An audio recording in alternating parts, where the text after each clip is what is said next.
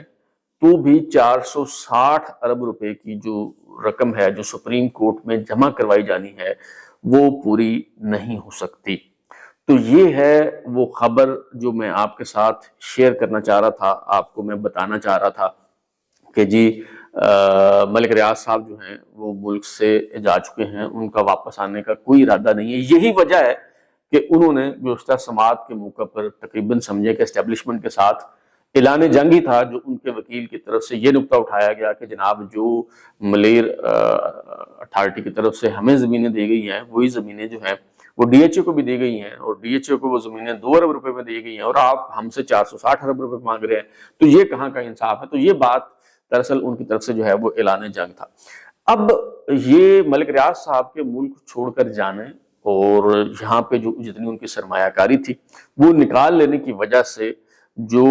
بحریہ ٹاؤن کی property market ہے وہ تقریباً کریش کر گئی ہے. میری بات ہوئی ہے لاہور میں بھی پراپرٹی ڈیلر سے, کراچی میں بھی, راولپنڈی میں بھی جو لوگ بحریہ ٹاؤن کا کام کر رہے ہیں وہ بہت پریشان ہیں. صورتحال یہ ہے کہ وہ پلاٹ جن کی پوسیشن نہیں ہے جو فائلوں میں ہیں ان کا تو سرے سے کوئی خریدار ہی نہیں ہے, لیکن وہ پلاٹ جو پوسیشن والے ہیں ان کی بھی قیمتیں اس حد تک گر چکی ہیں کہ مجھے بتایا گیا ہے کہ وہ پلاٹ جو 1 کروڑ روپے کا تھا اب 60 لاکھ میں بھی نہیں بک رہا. یہ صورتحال ہے اور اس واردات کے نتیجے میں جن لوگوں کا سرمایہ ڈوب چکا ہے, جن لوگوں کا سرمایہ ڈوب رہا ہے اور جن لوگوں کی سرمایہ کاری ڈوبے گی اس کا ذمہ دار کون ہے, اس کا جواب ہمارے جو ادارے ہیں انہیں ڈھونڈنا ہوگا, کیونکہ ہمارے جو قانون نافذ کرنے والے ادارے ہیں یہ دراصل ان کی غفلت ہے, یہ ان کی کوتاہی ہے کہ وہ سوئے رہے اور جب یہ سرمایہ بیرون ملک منتقل ہو رہا تھا تو انہیں اس کی بھنک کیوں نہیں پڑی اور انہوں نے اس سرمایہ کو روکنے کی کوشش جو ہے وہ کیوں نہیں کی. اس حوالے سے جو ہے وہ بات ہونی چاہیے. اچھا, چونکہ میں نے بحریہ ٹاؤن کے حوالے سے بہت سے ولاگز کیے ہیں, بہت سے شوز کیے ہیں, تو متاثرین کی جو بڑی تعداد ہے انہیں چونکہ بہت امیدیں ہوتی ہیں تو وہ بڑی توقعات کے ساتھ جو ہے وہ رابطہ کرتے ہیں. ایک تو میں معذرت خواہ ہوں, روزانہ چونکہ سینکڑوں میسج آتے ہیں اور میں کوشش کرتا ہوں تمام, چاہے وہ وائس نوٹس ہوں چاہے وہ ٹیکسٹ میسج ہوں, وہ پڑھنے کی, دیکھنے کی اور ان کا رپلائی کرنے کے بھی کچھ جو لوگ ہیں وہ بڑی لمبی چوڑی فائلیں دستاویزات بھی بھیج دیتے ہیں, وہ بھی میں گو تھرو کرنے کی کوشش کرتا ہوں. تو اگر کسی کو جواب نہ دے پاؤں تو ایک تو میں معذرت خواہ ہوں, تو مجھے معاف کر دیں اور اس پہ آپ نے ناراض نہیں ہونا. اور دوسرا یہ ہے کہ چند روز پہلے مجھے ایک متاثرہ شخص نے رابطہ کیا اور اس نے بڑی ایک زبردست بات کی. اس نے کہا کہ اب ایک تو اس نے اپنی ذاتی سٹوری سنائی کہ گزشتہ کئی برس سے وہ دھکے کھا رہا ہے مختلف دفاتر کے اور وہ نہ پلاٹ ملا ہے اور نہ جو رقم جمع کروائی ہے نہ وہ مل رہی ہے. اور اس نے یہ کہا کہ یہ جو سپریم کورٹ میں بحریہ ٹاؤن کی طرف سے 65 ارب روپے کی رقم جو ہے وہ جمع کروائی گئی ہے یہ کہاں سے آئی ہے. تو اس کا کہنا ہے, یہ متاثرہ شخص کا, کہ جی یہ ظاہر ہے یہ متاثرین کی رقم ہے. وہ لوگ جنہوں نے پلاٹ لینے کے لیے, گھر لینے کے لیے جو ہے بحریہ ٹاؤن کو پیسے جمع کروائے ہیں ان سے وصولی کر کے ہی بحریہ ٹاؤن نے یہ 65 ارب روپے جو ہیں یہ سپریم کورٹ میں جمع کروائے ہیں. لہٰذا یہ جو لڑائی ہو رہی ہے کہ جی سندھ حکومت کہتی ہے ہم نے لینی ہے, ملیر اتھارٹی کہتی ہے کہ ہمارے پیسے ہیں, تو یہ دراصل ان متاثرین کے پیسے ہیں. یہ بہت اچھی تجویز ہے. امید ہے چیف جسٹس قاضی فائز عیسیٰ صاحب اس معاملے کا نوٹس لیں گے اور متاثرین کی داد رسی فرمائیں گے. اس معاملے کا دوسرا اہم پہلو یہ ہے کہ اسے جلدی منطقی انجام تک پہنچایا جائے اور ملک ریاض صاحب کو واپس لایا جائے, کیونکہ اس حوالے سے جتنی تاخیر ہوگی اتنا ہی زیادہ نقصان ہوگا اور لوگوں کا سرمایہ جو ہے وہ ڈوبتا چلا جائے گا. اب تک لیے اتنا ہی. بلال لودھی کو اجازت دیجیے, پھر ملاقات ہوگی. اگر آپ کو ہمارا شو پسند آیا تو اسے لائک کریں, کامنٹ کریں, شیئر کریں اور ہمارا چینل سبسکرائب کرنے کے بعد بیل آئکن یعنی گھنٹی ضرور دبائیں تاکہ آپ کو نئی ویڈیوز کی نوٹیفیکیشن ملتے رہیں. بہت شکریہ.